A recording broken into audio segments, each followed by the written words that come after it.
Bonjour d'être nombreux à nous suivre à travers cette vidéo.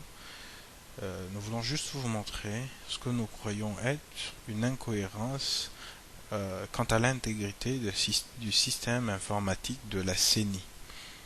En effet, depuis le mois d'avril de cette année, nous recherchons à mettre en place un système de surveillance et de contrôle des élections en RD Congo. Alors l'idée nous est venue de chercher la base des données. Et comme vous le savez vous-même, il est quasiment impossible d'obtenir ces informations auprès de quelque institution que ce soit, moins encore de la CENI.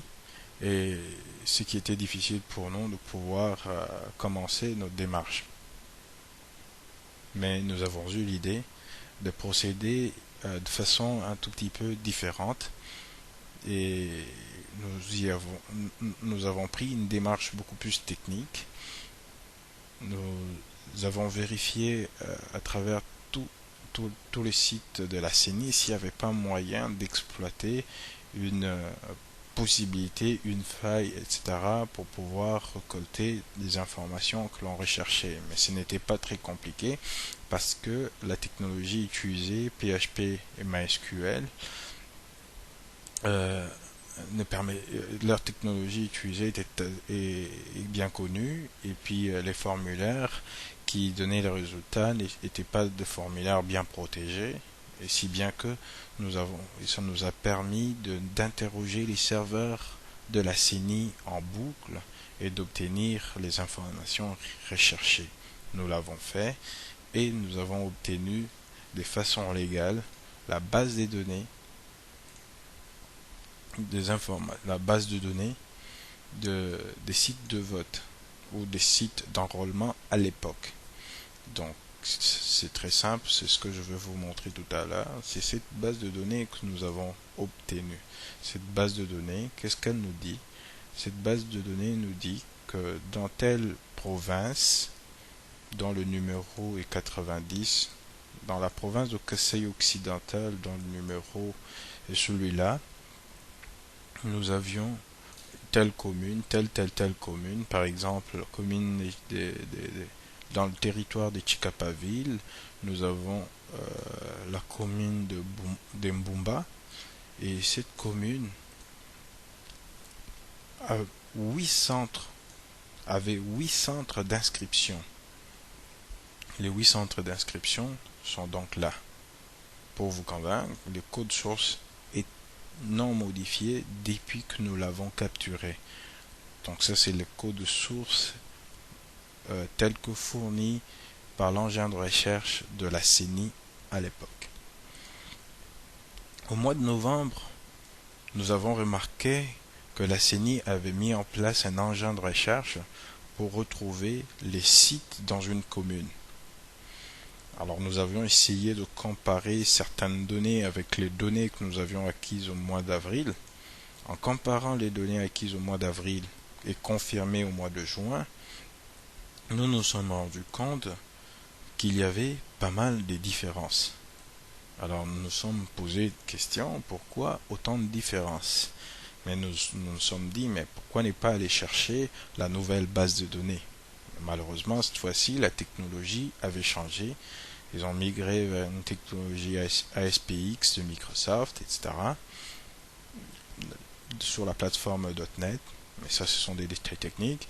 Nous avons mis en place nos programmes informatiques et nous avons modifié nos programmes informatiques pour interroger encore de la même manière que nous l'avions fait au mois d'avril et au mois de juin.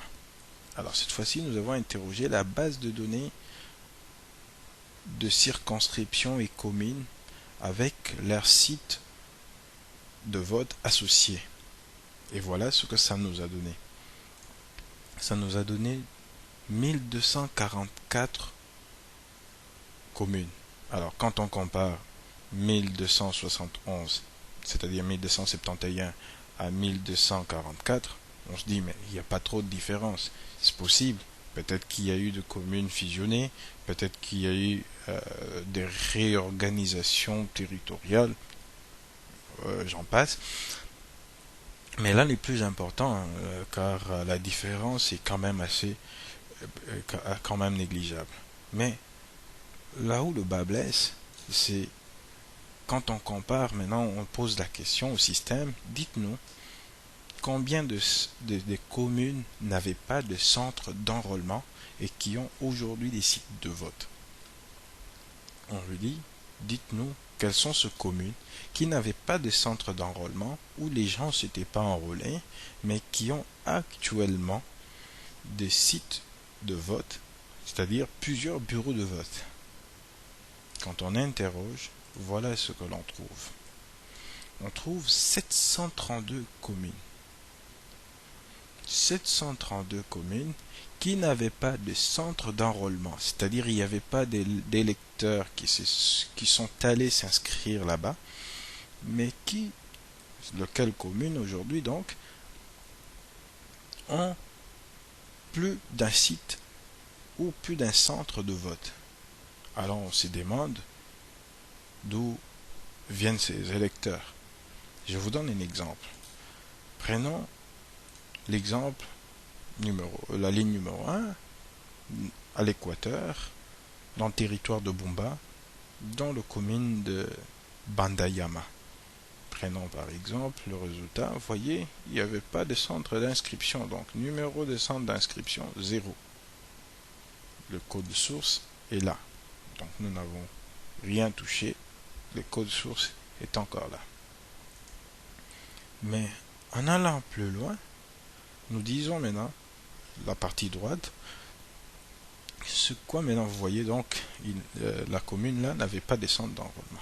Mais quand on regarde maintenant, la commune aujourd'hui, la commune a 22 centres de vote et 90 bureaux de vote, donc 90 bureaux de vote. Alors on se demande d'où sont venus ces centres de vote, d'où sont venus ces bureaux de vote, qui vont aller voter dans ce centre et comment que la CENI a informé les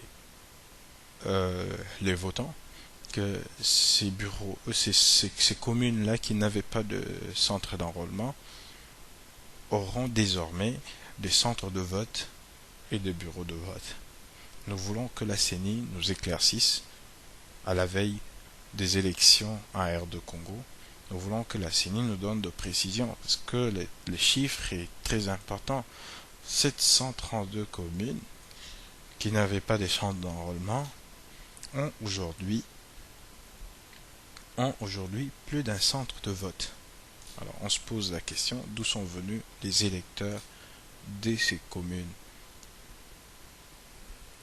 Et nous mettrons à la disposition de la communauté nationale et internationale, nous mettrons à leur disposition l'ensemble de données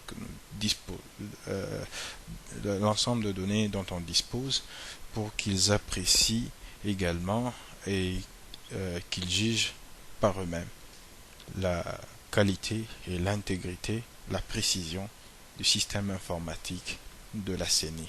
Merci d'avoir suivi cette vidéo. Au revoir.